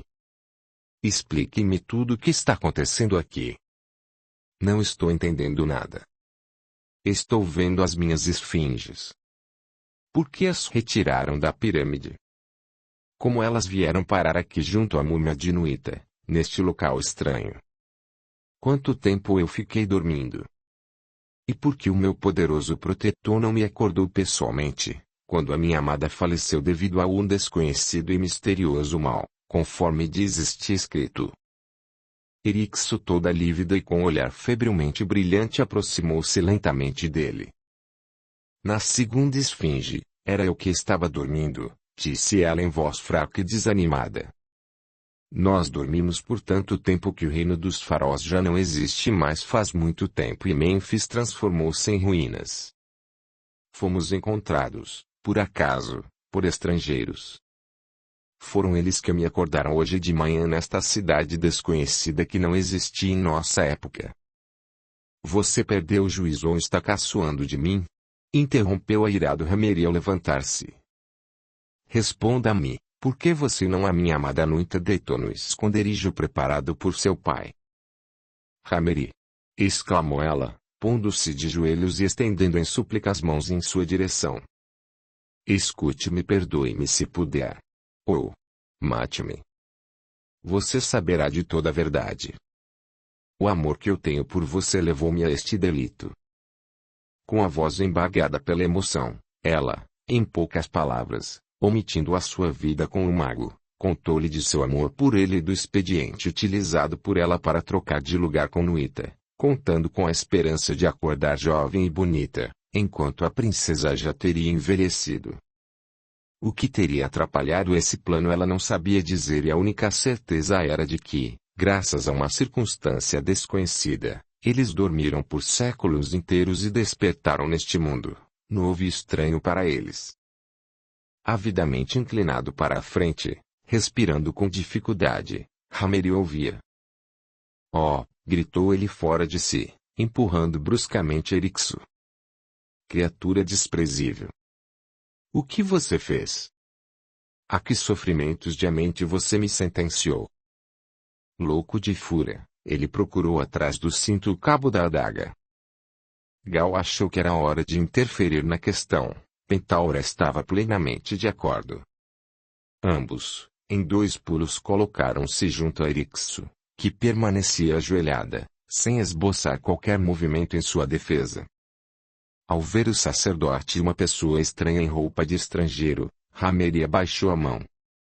Seu rosto, desfigurado de ódio, iluminou-se quando o velho sacerdote colocou-lhe a mão sobre o ombro e disse em egípcio: Calma, meu filho, seja firme como cabe a um homem e suporte o que lhe reservaram os deuses.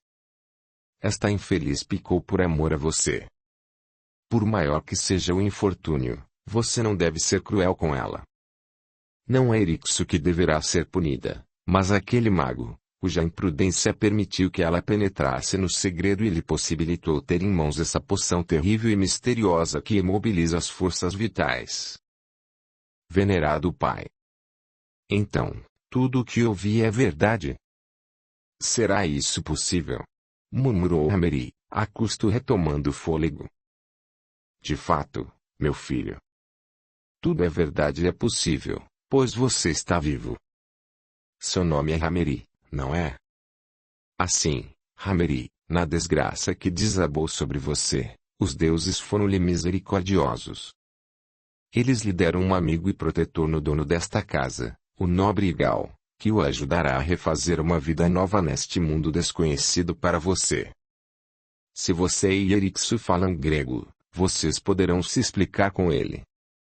Eu falo grego, disse baixinho o egípcio. Estou muito contente em ouvir isso, disse Igal, apertando-lhe a mão. Não se desespere. Por maior que seja a sua desgraça, nós trabalharemos para que isso seja superado. Você perdeu a mulher amada, entretanto, o tempo a tudo cura e aqui você ficará entre amigos.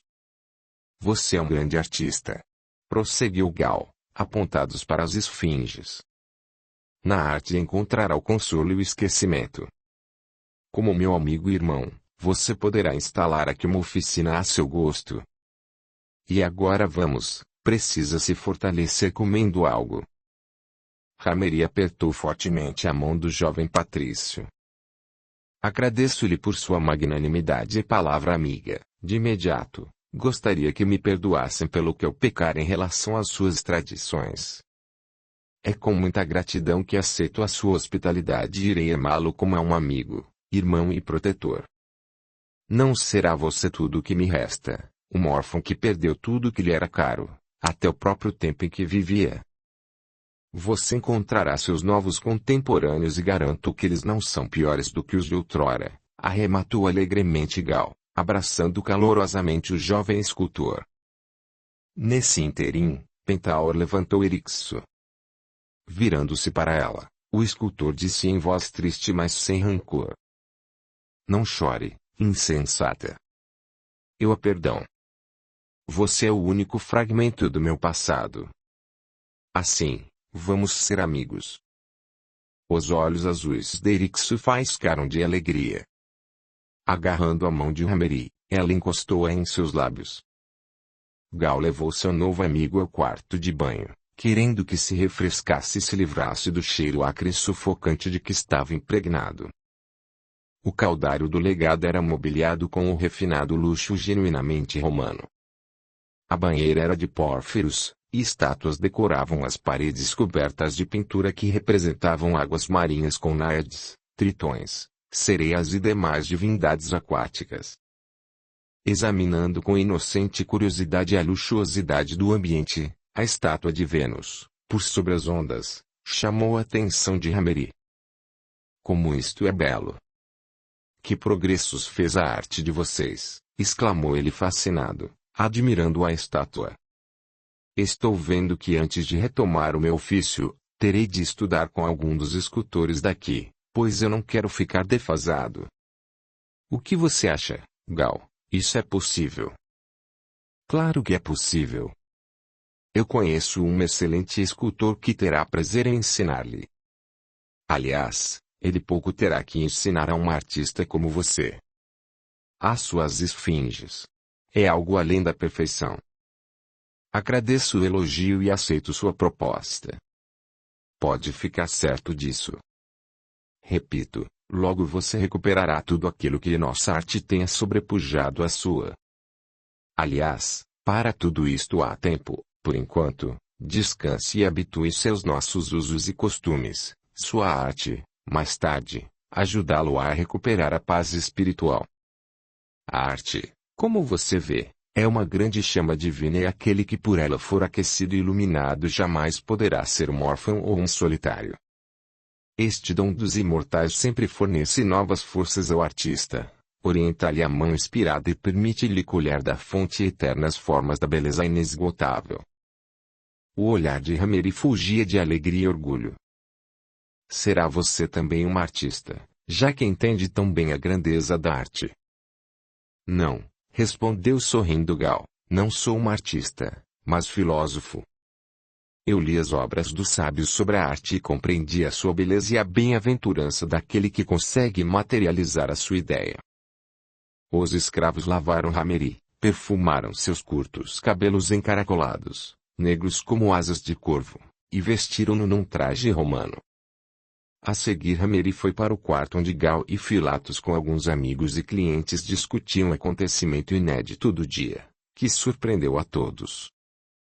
Os presentes começaram a examinar curiosos o jovem egípcio, que portava a toga com um desembaraço difícil de ser imaginado, não obstante toda a figura de Hameri denotasse um toque especial. Quando terminaram as apresentações mútuas, todos se dirigiram ao átrium, para onde logo foram Valéria e Erixo, esta já vestida num traje romano feito às pressas de um vestido de Valéria. Erixo despertou a atenção geral. Era difícil imaginar que aquela encantadora mulher, quase menina, carregava em seus delicados ombros tantos séculos. Todos passaram ao triclínio, onde o jantar transcorreu com o habitual ânimo, apenas Hameri e Erixo estavam pensativos e quietos. O novo ambiente, os pratos desconhecidos e a fala latina, que eles não entendiam tudo os constrangia. Mesmo quando, por respeito às visitas, os presentes falavam em grego, Hameri não conseguia entender os assuntos de seu interesse. Eram-lhe incompreensíveis as divagações sobre o imperador romano, as ordens do procônsul, os decretos contra os cristãos e as vitórias das legiões. Ou seja, Nesta corrente agitada de vida nova ele não conseguia se orientar. Seu coração comprimiu-se dolorosamente, repleto de um sentimento amargo de solidão. Valéria também estava quieta. Ela não conseguia despregar os olhos de Hameri, absorto em seus pensamentos amargos. Ela havia nele reconhecido aquela meia esfinge, aquele meio-homem que lhe aparecera no dia da chegada dos colossos e pelo qual sentia uma estranha atração. Agora, quando a visão se transformou em realidade, a jovem sentia uma profunda simpatia e interesse em relação ao infeliz Hameri, que lhe pareceu extraordinariamente conhecido. Ela decidiu fazer todo o possível para amenizar-lhe a difícil situação. Após o jantar, Hameri dirigiu-se a Pentaur com o pedido de contar-lhe sobre todos os fatos que aconteceram desde que ele adormecera. O sacerdote aqueceu de pronto e, sentando-se sob a arcada do peristilo, os egípcios repassaram, em algumas horas, todas as vicissitudes da história de sua pátria, desde a época dos últimos dias de glória de Amoses até a subjugação definitiva do país pela águia romana. Quando o sacerdote terminou, Hameri levantou-se e lhe agradeceu. Hameri parecia ter emagrecido de repente, como se tivesse envelhecido. A necessidade de repouso estava nitidamente estampada em seu rosto cansado, tanto assim que Gal se apressou em levá-lo ao quarto a ele reservado. Ordenando a 2 escravos para que eles ficassem à inteira disposição do escultor, o legado desejou-lhe boa noite e retirou-se. Apesar do cansaço físico e mental, Hameri não conseguia adormecer. Ele se virava de um lado para outro e apurava o ouvido com o barulho da pesada respiração do escravo que dormia junto à porta. Ele tentava não pensar em nada, mas tudo era em vão. Feito um rio que transborda de seu leito, os pensamentos arrebatavam-no e torturavam-no. Soltando um gemido surdo, pulou da cama e começou a andar pelo quarto. 1 minuto depois, deixou-se cair exausto sobre a cadeira e cobriu o rosto com as mãos. Será que ele perdera o juízo ou ainda estava em vias de perdê-lo? Ainda ontem ele estava presente no casamento de Nuit e cada detalhe da solenidade permanecia vivo em sua memória. Fosse pelo sorriso esboçado em seus lábios, no momento em que lhe havia dado o sinal combinado, ou pela conversa em seu último encontro à noite. Parecia que o beijo que eles trocaram ainda ardia em seus lábios. Entretanto, ainda hoje, ele vira a sua múmia com centenas de anos. Para qualquer lugar que fosse seu pensamento, sempre acabava por deter-se no mesmo terrível e impenetrável mistério e, por mais que ele tentasse, não conseguia abranger aquele sorvedouro do passado, que, não obstante, era-lhe ontem. Não, isso não era possível. Não mais que 3 dias atrás, ele vira o faraó com o filho psamético e toda a família dirigirem-se solenemente ao templo de Ptah para levarem sacrifícios ao deus, e, hoje, ele desperta numa cidade que naquela época nem sequer existia. Da noite para o dia, desapareceu o mundo inteiro, tragando faraós com seus reinos e transformando Mênfis em ruínas. Hameri gemeu surdamente. O desespero apoderou-se dele e o coração comprimiu-se em meio à sensação de total solidão neste mundo, novo para ele, com o qual não tinha nenhum laço. Morto estava o seu irmão Ugor, que vivia em Heliópolis, e provavelmente esta também já não existia mais. Morrera também a esposa do irmão, Nitai, e a sua mãe, que vivia com eles. Os familiares, os amigos, os companheiros, tudo eram cinzas. Mão nenhuma se estenderia para acariciá-lo, nenhum coração que o amava iria orar por ele. As pessoas que o abrigaram eram, sem dúvida, pessoas boas, mas elas eram estranhas. Orar. Ainda que ele pudesse orar. Hameri era religioso como todos os egípcios, mas a destruição de seu mundo interior e exterior abalou também a sua crença.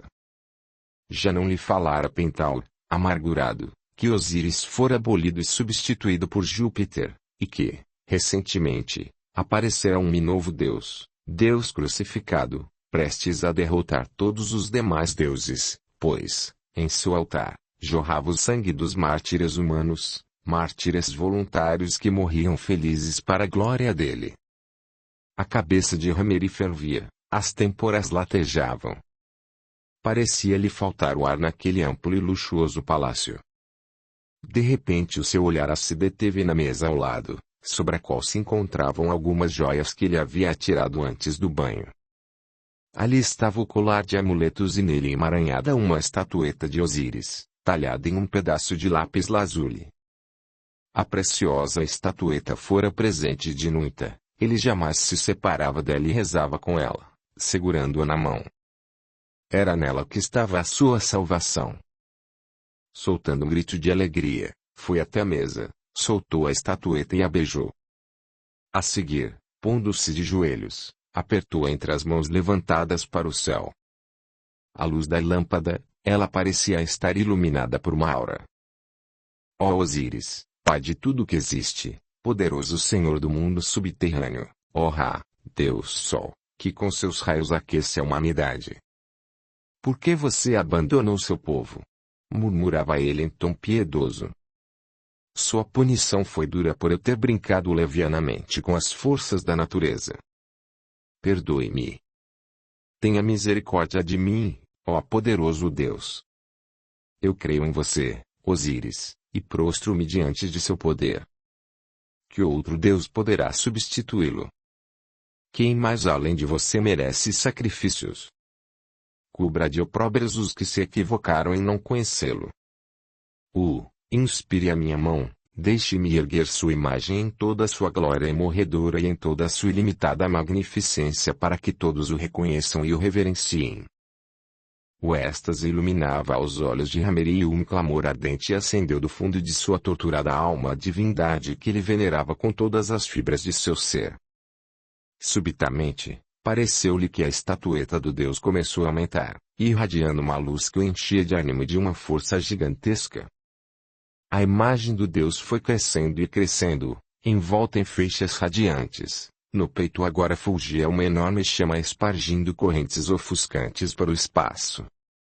Os traços divinos respiravam poder e emanavam a vida, e ele disse, sem usar palavras, ao coração aflito do mortal: Não se desespere, meu filho, meu sopro. Não estou morto, jamais alguém poderá excluir-me, eu sou eterno. A coroa dos tempos está em mim e somente o tempo, que carrega nas suas asas gerações e gerações, empresta-me os seus traços. Aquele que crê em mim sempre me reconhecerá. A chama de amor que arde no coração do crente iluminará e revelará os meus verdadeiros traços, pois eu habito no coração de todos por mim criados. Arrebatado por oração, você me encontrará em toda parte, sempre imutável, quer seja sob a sombra de santuário, no trono de Júpiter, quer seja na cruz, símbolo da vida eterna. Sob todas as formas, eu sou único e me revelo em todos os lugares onde o sopro de qualquer criação minha me chama de Deus. A visão empalideceu, os fulgores se extinguiram, deixando atrás de si apenas um ponto luminoso que logo também desapareceu. Das misteriosas alturas, onde paira a verdade e para onde foi arrebatado o ímpeto de seu êxtase, Hameri desceu à terra. Examinando agora a figura que o segurava na mão, que mísera ela lhe parecia depois daquela magnificência que ele havia contemplado. Por outro lado, em sua alma, naquele momento, reinava uma tranquilidade feliz. Agora ele já não estava mais sozinho como antes. Ele encontrou seu Deus. Ele estava de posse de uma fórmula mágica para compreendê-lo em todas as suas formas. Como outrora, poderia colocar aos pés dele o seu coração e a sua arte. Num ímpeto de gratidão e amor, apertou a estatueta aos lábios e foi dormir. O sono ainda demorou a vir, mas os seus pensamentos já eram bons e alegres. Amanhã mesmo ele iria reverenciar o Deus, ainda que sob a nova forma. Em sua mente altiva, nascia a ideia de criar a imagem da divindade, tal qual ela havia lhe aparecido. Naquele instante, sentia no peito a vontade de viver, e muito, para ter condições de terminar a obra idealizada.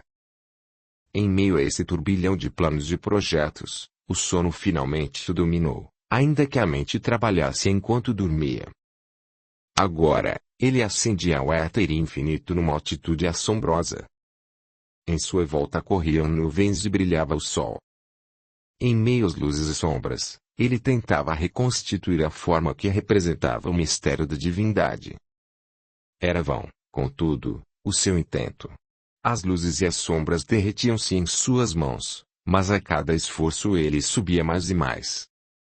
Subitamente, achou-se dentro de um espaço insondável, extraordinariamente azul claro, e à sua frente ergueu-se uma gigantesca figura fechada, da qual emanava uma luz tão forte que Hameri não conseguia suportá-la. Oh! Por que eu não consigo penetrar através do véu da luz que o esconde, ó toda-poderosa e misericordiosa divindade? Deixe-me ver os seus traços para transmiti-los aos homens em toda a sua real beleza e magnificência. Então, ouviu-se uma poderosa voz melodiosa. Nas asas de sua alma, você se elevou ao trono do Todo-Poderoso, mas os seus traços reais você deverá criar da forma que o seu coração compreende. Você não tem condições de abraçar toda a luz. Desça a terra e crie tudo onde houver beleza, bondade e harmonia. Eis os verdadeiros traços de Deus. Se inscreva, ative o sininho, e clique em todas, para receber as notificações de novos audiolivros. Deixe o seu gostei, o seu comentário, e compartilhe. O seu apoio ajuda o canal a crescer. A gratidão é o caminho da evolução. Capítulo 3. Os dias passavam imperceptivelmente. Hameri visitou, em companhia de Filatos e Pentaur, os templos e os principais monumentos de Alexandria. Extasiou-se com os tesouros artísticos e científicos, acumulados pelos Lágidas, mas a curiosidade que ele provocava com sua personalidade deixava-o constrangido e o fazia sentir-se tão mal que ele preferia ficar na casa do legado, onde era cercado de amor e generosidade por seus protetores. Erixo, ao contrário, adaptou-se com incrível rapidez. A curiosidade tão odiosa a Hameri era do gosto de Erixo, divertindo-a e enchendo-a de satisfação. A extraordinária notícia de que, nas esfinges descobertas por Gal, foram encontrados 2 seres vivos dos tempos do faraó Moses, correu por toda a Alexandria e atraiu à hospitaleira casa do legado numerosos visitantes, aos quais a estonteante beleza de Erixo deixava deslumbrados. O número de admiradores em volta dela crescia e dele fazia parte, secretamente, é claro, o dono da casa, em cujo coração fogoso os cabelos dourados da grega provocavam um verdadeiro incêndio que ele denominava de fascínio de artista. Apesar da afeição sincera de Gal em relação a Valéria, sua beleza sóbria ficava apagada ao lado daquela radiante borboleta. Além do mais, Valéria, alheia tanto ao ciúme como ao coquetismo, nutria por Erixo uma amizade permanente, tratava-a como a uma igual e cobria de joias e presentes. Audiolivro realizado pelo canal Surya Chand Audiobook. A ex-escrava de Amenhotep, tal qual uma flor sob os raios solares, desabrochava naquela atmosfera de liberdade, luxo e lisonja. Naquela bela e alegre mulher era difícil reconhecer a outrora triste e tímida mocinha, esgueirando-se feito sombra pelos quartos vazios do mago, sempre se escondendo nos nichos do laboratório, eterna prisioneira que apenas nas grandes festas religiosas saía de casa e, ainda assim, meticulosamente coberta e sob o vigilante controle de Tua. Era com horror e nojo que ela recordava aquela angustiante época de escravidão, quando os únicos que podiam apreciar sua beleza eram Bisu e Tua, e ela tremia de medo sob o olhar severo de seu senhor. Não resta dúvida, o instinto feminino sugeria-lhe que Amenhotep gostava dela. Ela até havia notado uma certa chama de paixão que acendia-se furtivamente nos olhos abaixados do mago, quando ela dançava ou cantava sentada a seus pés, mas tendo-se convencido disso, ela começou a odiar Amenhotep cada vez mais forte, por tê-la privado de todas as alegrias da juventude. Foi com alegria contida que ela arquitetara a terrível vingança contra ele. Às vezes, Hameri, observando o riso e a tagarelice dela com Gal ou com os estranhos, perguntava-se como se podia esquecer a tal ponto o passado, buscar diversões e sentir-se tão bem em companhia de pessoas estranhas. Distraído, ele nem sequer percebia a bela de cabelos dourados lançar-lhe olhares apaixonados que demonstravam não ter ele sido esquecido. Vendo o desânimo de Hameri, Valéria, com toda a sua habitual delicadeza, tentava distraí-lo, despertar nele a energia e criar-lhe um objetivo que o fizesse apegar-se à nova vida. Com esta finalidade, ela obteve a autorização de Gal para a instalação de uma oficina. Sendo inesgotavelmente generoso para com Erixo, ele não pensava em limitar a esposa quanto aos seus favores em relação a Hameri e, além do mais, ele estava bem convicto de sua rigorosa virtude para ter qualquer ciúme. Hameri ficou extremamente feliz quando, certa manhã, Valério o levou a uma grande sala, agora transformada em oficina e onde já se achavam preparados todos os instrumentos, barro, pedaços de mármore e modelos de obras dos melhores escultores da Grécia. Este presente, verdadeiramente imperial e partindo dela, era para Hameri duplamente valioso e ele agradeceu calorosamente, de todo o coração. Uma simpatia profunda atraiu o escultor àquela tímida e séria jovem, que estranhamente lhe lembrava Nuita. Os enormes olhos aveludados eram da mesma forma pensativos e serenos, até em sua voz melodiosa e peitoral ouvia-se, às vezes, o timbre bem familiar. Hameri sentia-se melhor em companhia de Valéria. Ela tinha o dom de acalmá-lo quando alguma curiosidade indiscreta e até grosseira irritava o orgulhoso egípcio. Bastava uma palavra ou sorriso dela para que as frequentes crises de tristeza e desânimo se dissipassem. Feliz com sua alegria, Valéria sugeriu-lhe começar por criar algo sério, não só para ganhar um nome, mas o respeito e a boa vontade de novos concidadãos, e esculpir, por exemplo, um deus ou uma deusa para a decoração de um templo. Se você precisar de um modelo para detalhes, vestimenta ou pose, o nosso amigo Anaxagor poderá arrumar-lhe isso, acrescentou ela. Eu seguirei seu sábio conselho, nobre mulher. Mas para culminar a sua generosidade, deixe-me moldar seu busto. Que esse seja o primeiro trabalho em minha nova vida. Ser-me-á bastante agradável reproduzir os traços de minha benfeitora, que, excepcionalmente, me lembram o rosto da minha pobre Nuita. Será que eu realmente me pareço com a princesa Nuita? Como isso é estranho, ruborizada e sem jeito, observou Valéria. De qualquer forma, eu terei prazer em aceitar que você faça o meu busto. A partir do mesmo dia, com a anuência de Gal, não raro em sua presença de Erixo, Hameri começou o busto de Valéria. Frequentemente os jovens ficavam praticamente sozinhos, pois a velha empregada não era levada em conta. Essas horas eram as mais agradáveis para ambos. Eles falavam do passado e as narrativas do escultor despertavam em sua interlocutora um interesse cada vez maior em relação a Nuita e Amenhotep. Cada vez mais crescia nela o desejo de confirmar que ela realmente se parecia com a princesa egípcia, e a sorte do mago sugeria-lhe pena e solidariedade. Sabe, Hameri? Na minha opinião, é de seu dever procurar e achar o túmulo onde está enterrado vivo seu infeliz amigo. Foi para você que ele preparou a maravilhosa poção, foi por sua causa que ele se tornou vítima da loucura de Erixo, cega de paixão por você. Ela não calculou as consequências de sua atitude. Bem, o seu imenso amor por mim foi embora um tanto depressa, observou Hameri zombeteiramente.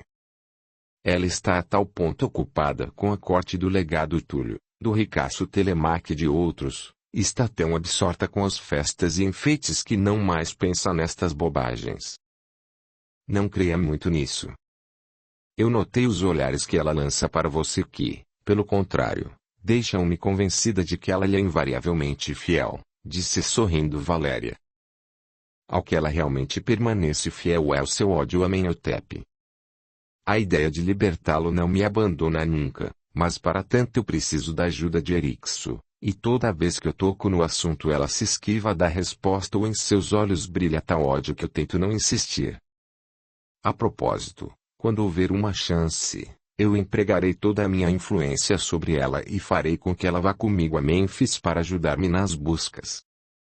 Alguns dias depois, o assunto voltou a respeito de Nunte e do mistério que envolvia sua morte.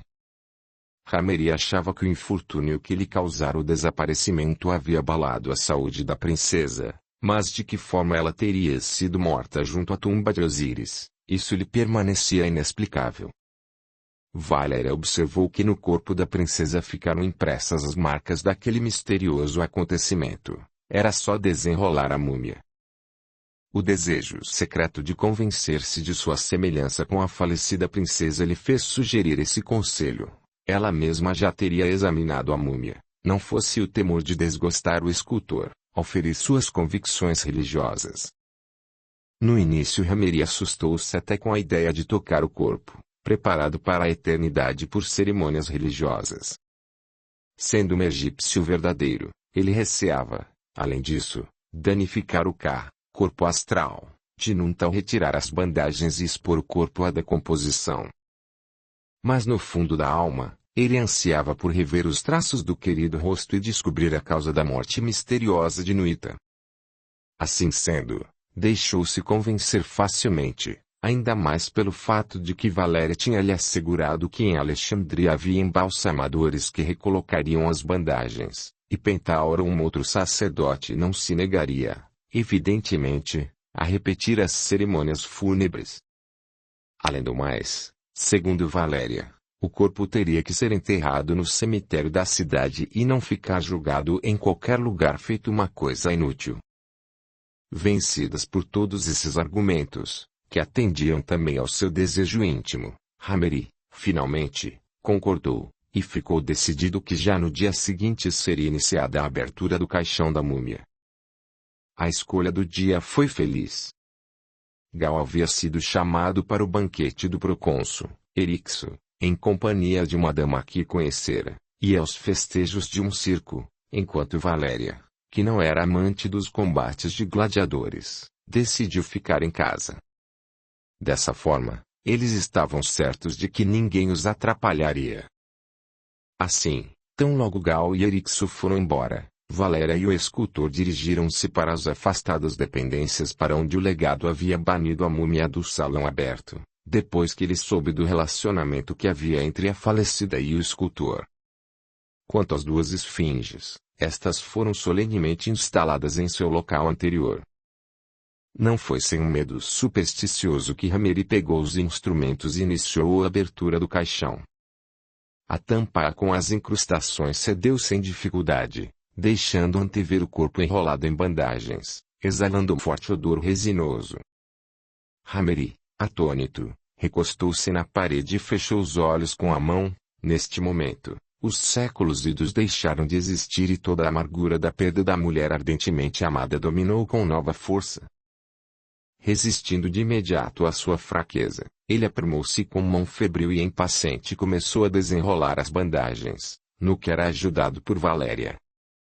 Ela também estava terrivelmente perturbada, uma comichão corria-lhe pelo corpo e o coração comprimia-se angustiado. Logo o busto já estava livre e apareceu a bela cabeça da mulher, emoldurada por cachos de cabelos negros.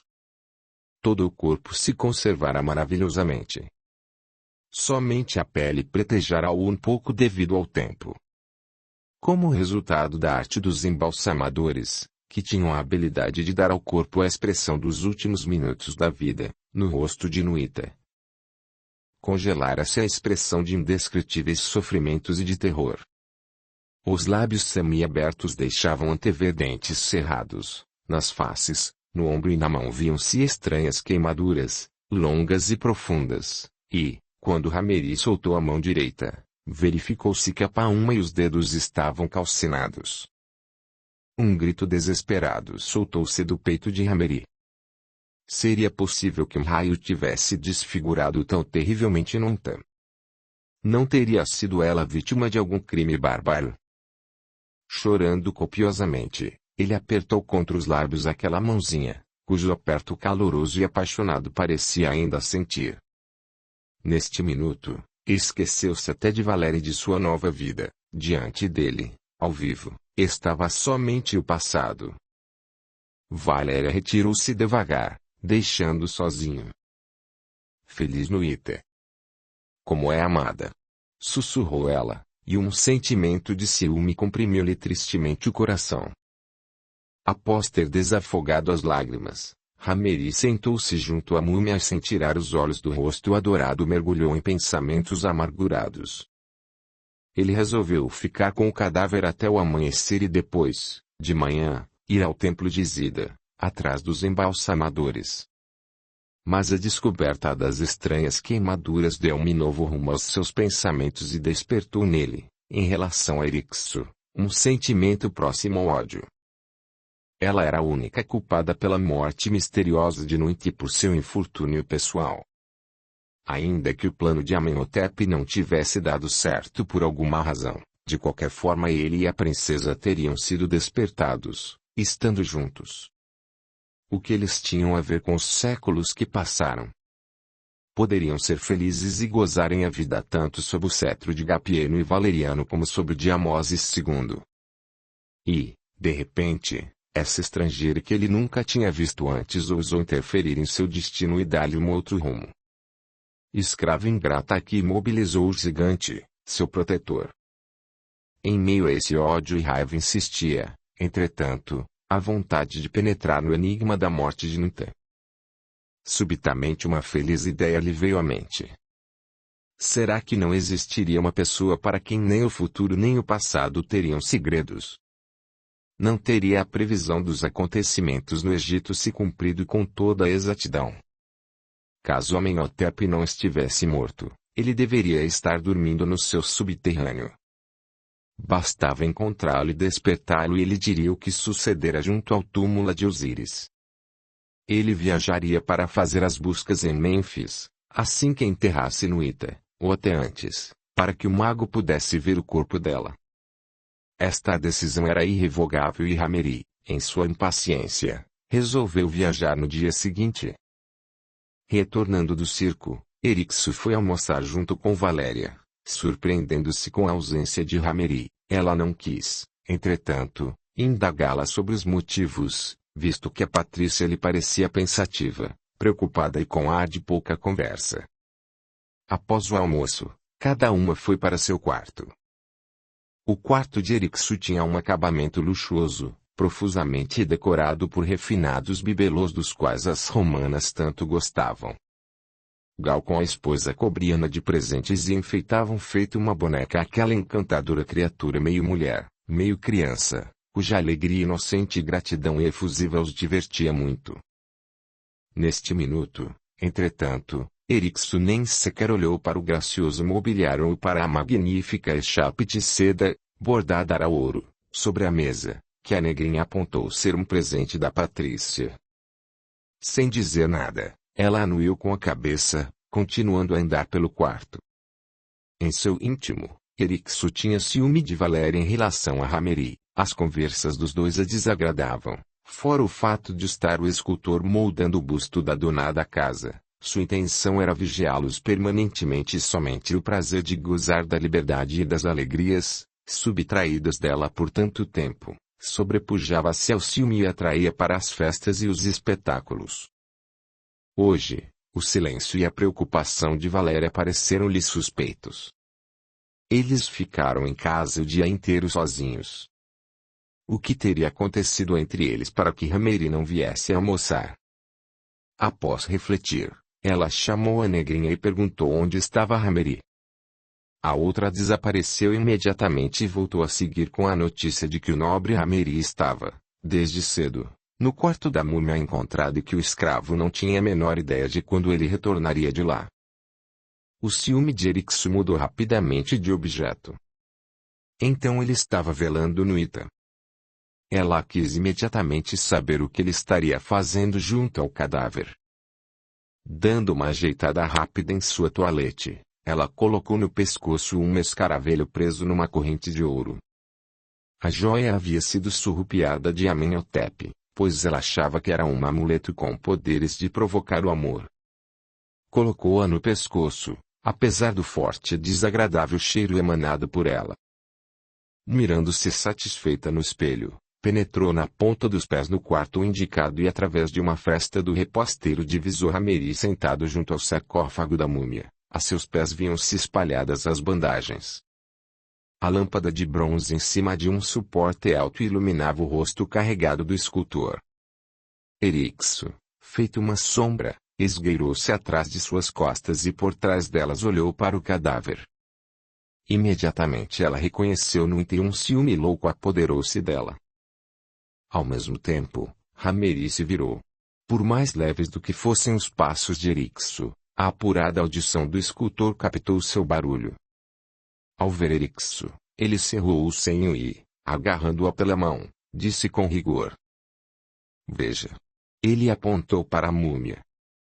"Isso é obra de suas mãos. Se você não tivesse interferido em minha vida, nunca estaria vivo e eu não seria tão só." Erixo puxou a mão e deu um passo para trás, empalidecida. "Sim," murmurou ela com a voz sugerindo tristeza e baixando os olhos. "Se não fosse eu, ela estaria viva, e isso faz chorar." A escrava de Amenhotep só pôde tomar o lugar de Nunta na esfinge, mas não pôde tomá-lo no coração dele. "Reconheço a minha loucura, porém já não posso mudar nada." Postada meio de perfil para ele, a pose de Erixo acentuava ainda mais a perfeição ideal de suas curvas. O artista despertou em Hameri.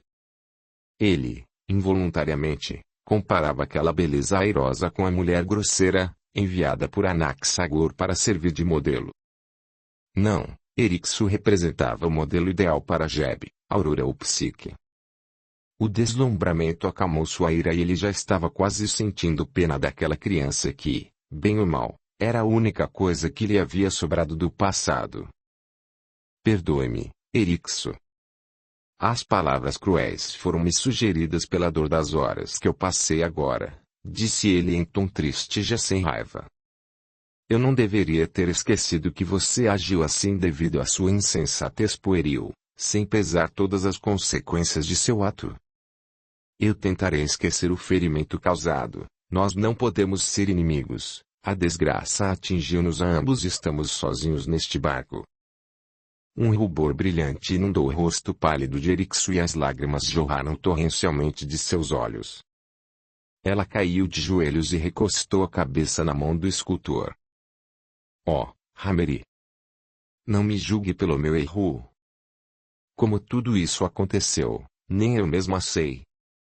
Você foi o primeiro homem que me inspirou amor. A mim, pobre escrava, eterna prisioneira das paredes do calabouço, como era para mim a casa de Amenhotep. Escondida no nicho do laboratório, eu espreitava todos os seus movimentos, ouvia todas as suas palavras. Os dias de sua visita eram dias de festa. Eu sorvia a sua voz e, entretanto, você falava de amor a outra. Eu achava que quando me visse iria apaixonar-se por mim. Ficava dominada também por tal sede de liberdade, desejo de ver as pessoas e o mundo, livrar-me do olhar opressor de Amenhotep, que eu me apeguei à única oportunidade que tinha para romper os grilhões e, ao mesmo tempo, alcançar a felicidade. Agora, quando o passado já não pode ser reparado, quando você mesmo diz que nós fomos atingidos pela mesma desgraça, ame-me pelo menos um pouquinho, Hameri. O que me são todos esses romanos ricos, fazendo juras de amor e pedindo-me em casamento? Deixe-me viver junto a você, servi-lo, e eu serei feliz."